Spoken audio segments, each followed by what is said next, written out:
এই হচ্ছে সেই জায়গা যেখানে পার্টিটা হচ্ছে। আমরা পৌঁছে গেছি, এইমাত্র আমরা পৌঁছলাম। খুব সুন্দর একটা ডেকোরেশন। আমরা এখন এন্ট্রান্স দিয়ে পার্টিটা যেখানে হবে সেখানে প্রবেশ করছি। খুব সুন্দর একটা ডেকোরেশন, প্রথম দিক থেকেই মনে হচ্ছে। সামনেটা কেমন আছে সেটা দেখলেই হয়তো বুঝতে পারবো। হ্যাঁ, যেমনটা ডেকোরেশন আছে, খুব সুন্দর একটা ডেকোরেশন। মানে ডেকোরেশনটা দেখেই মনে হচ্ছে যে এখানে একটা বার্থডে পার্টি সেলিব্রেট করা হবে। ইউজুয়ালি খুব একটা সুন্দর ডেকোরেশন। পার্টি প্লেস মানে প্রোগ্রামটা যেখানে হচ্ছে সেখানে আমরা কিছুক্ষণ আগেই পৌঁছে গেছি। এখন প্রায় সেট আপটা চলছে, আর কিছুক্ষণ পরেই পার্টি শুরু হয়ে যাবে। আর আরও একবার এই ডিজে স্যাপি, যদি তোমাদের কোনো রকম প্রোগ্রাম থাকে, যে কোনো প্রোগ্রাম, বার্থডে পার্টি হোক কিংবা কোনো ম্যারেজ প্রোগ্রাম কিংবা আদার্স যে কোনো প্রোগ্রাম, তোমাদের যদি ডিজের প্রয়োজন হয় তো ডিজে স্যাপির সমস্ত রকম কন্ট্যাক্ট ডিটেলস ডিসক্রিপশনে দেওয়া আছে। ইভেন তোমরা আমাকেও কন্ট্যাক্ট করতে পারো। Is a nice guy. মানে ডিজে তো ও যতটা না হয় ভালো ডিজে, তার চেয়ে ভালো উনি মানুষ। তো যাই হোক, প্রোগ্রামটা উনি ভালোই করবে। আজকে যে ট্রায়ালটা তোমরা দেখে নিতে পারো, এরপরে আমি জানি না তোমাদের কতটা ভালো লাগবে। তো আমার মনে হয় যে সম্ভবত ভালোই লাগবে। তারপরে প্রোগ্রামের তো এখন অনেকটা সময় বাকি আছে, তো চলো ও দেখে নেওয়া যাক এরপরে কী হচ্ছে। এই মুহূর্তে সেট আপটা চলছে, সেট আপটা প্রায় অনেকটা হয়ে গেছে। কয়েকটা জ্যাক শুধু পুট করতে হবে। এইমাত্র ল্যাপটপটা তো উনি অন করলেন, আমরা দেখতে পেলাম। আর সেটিং করতে সম্ভবত বেশিক্ষণ টাইম লাগবে না, কিন্তু এখানে এসে আমি বুঝতে পারলাম যে আমি কার বার্থডেতে এসেছি। মানে চারিদিকে আমি বেশ কয়েকজন ব্লগারকে দেখতে পেলাম। মানে এইমাত্র দেখো, আমাদের ক্যামেরার সামনে একজন দাঁড়িয়ে আছে, উনি গিম্বল টিম্বল দিয়ে, মানে প্রফেশনাল ব্লগার মনে হচ্ছে ওনাকে। তো আমি নিজেও এখানে এসে অবাক যে আমি কার বার্থডেতে এলাম। যাই হোক, চারিদিকে এত ব্লগার, নিজেকে একটু সাই ফিল করছে। তাদের মাঝখানে আমি ভিডিও বানাচ্ছি, এবার তারা কি ভাবছে কি না ভাবছে সেটা তাদের ব্যাপার।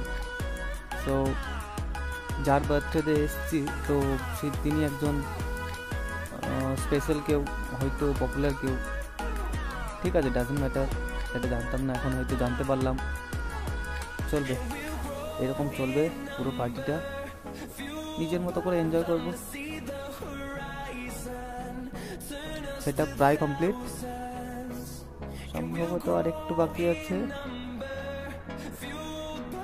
হ্যাঁ, সেটা প্রায় কমপ্লিট। ডিজে একদম, he is also ready to rock the party. Yes, the party already has been started, and here is the thumbs up from the DJ side. And on we'll go, through the wastelands, through the highways, and on we'll go.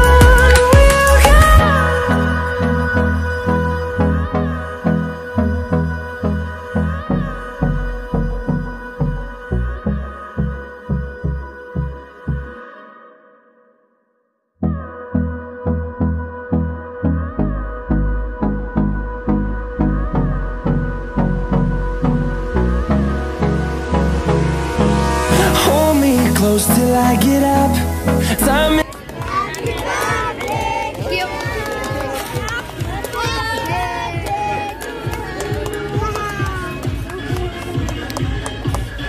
love is all we'll ever trust.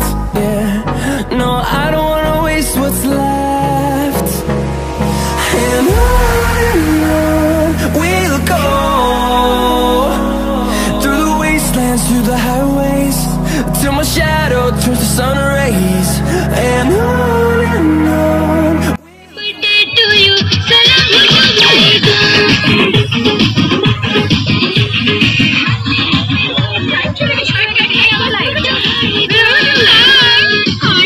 Gopal Bhar, Charlie Chaplin সঙ্গে DJ, মানে এই তিনটে মিলে যে একটা combination তৈরি হয়েছে, মানে আজব একটা কম্বিনেশন। মানে গোপাল ভাঁড়ের সঙ্গে চার্লি চ্যাপলিন সঙ্গে ডিজে, মানে একটা ডেডলিয়েস্ট কম্বিনেশন। এরকম বার্থডে পার্টিতে এসে এরকম একটা কম্বিনেশন দেখবো, মানে সেটা আমি ভাবতেও পারিনি। এরকম এক্সাইটিং সারপ্রাইজের জন্য এখনো আমি ওয়েট করছি। তবে পার্টি এখন নাচ করছে, আরও কত রকম এক্সাইটিং জিনিস আমরা পাবো জানি না। তবে দেখা যাক পরে আমরা কি এক্সাইটিং জিনিস পেতে চলেছি। এই সেই লাকিয়েস্ট গার্ল যার জন্য আমি এতক্ষণ ওয়েট করছিলাম, মানে এই সেই মানুষটি যার বার্থডে আজকে আমরা সেলিব্রেট করছি, মানে যার জন্য এত আয়োজন। তো আমি অনেকক্ষণ ধরে ওয়েট করছিলাম, মানে আজকের দিনে তো সেলিব্রিটি, কে কার কোলে ও যাবে না যাবে সম্পূর্ণ ওর ব্যাপার। আর তাছাড়াও লোকজন অনেক আছে ওর পেছনে, মানে ওর সঙ্গে ছবি তুলবে, ওর সঙ্গে কথা বলবে, সেই জন্য আমি ওকে এতক্ষণ পাচ্ছিলাম না। তবে এখন পেয়েছি। ও কতটা লাকি নয় সেটা আমি জানি না, তবে আমি চাইবো তোমরা সবাই ওকে উইশ করো, অনেক ভালোবাসা ওকে দাও, ও যেন ভবিষ্যতের দিনগুলিতে অনেক ভালোভাবে টাইম কাটাতে পারে। আর আমি চাইবো যে ও যেন বড় হয়ে এর চেয়েও বড় করে বার্থডে সেলিব্রেট করতে পারে। তো আমার একমাত্র রিকোয়েস্ট তোমাদের কাছে যে তোমরা ওকে বুক করে ভালোবাসা দাও, আর কিছু চাই না। তাহলে পার্টি এখনো বাকি আছে, বাকিটুকু তো আমরা এনজয় করেই নেবো নিজেদের মতো করে।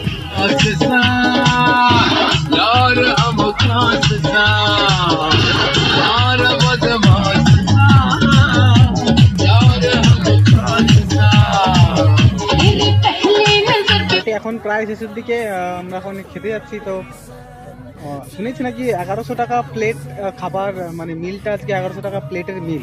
আমি জানি না কীরকম মিল আছে, তবে 1100 টাকা যদি প্লেটের কস্ট হয় তাহলে মিলটা নিশ্চয়ই আশা করি এক্সাইটেড কিছু আমরা পেতে চলেছি।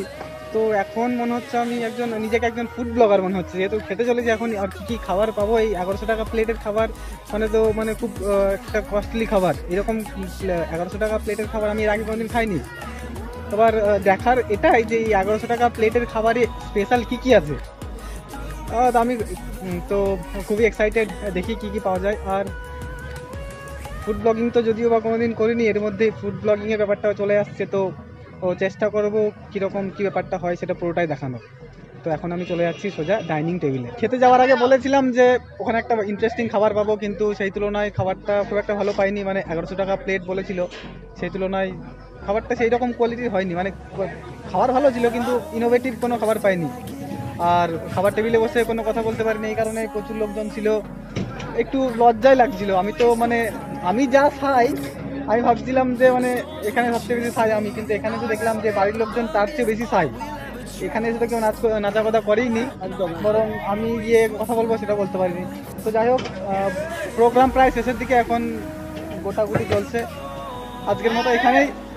ডিজে সাপির সঙ্গে যদি কোনো রকম কন্ট্যাক্ট করতে চাও তাহলে ডেসক্রিপশনে সম্পূর্ণ ডিটেলস দেওয়া আছে। আর তাছাড়া তার জন্য আমিও আছি, আমাকে কন্ট্যাক্ট করলেও পারবে, সমস্ত ডিটেলস আমি দিয়ে দেবো। আর আজকের মতো এখানেই শেষ করছি, দেখা হচ্ছে অন্য দিন অন্য কোনো একটা নতুন ব্লগে বা অন্য কোনো ভিডিওতে। Thank you. By the way, it was a nice performance by DJ Sapi. Thank you. Yo.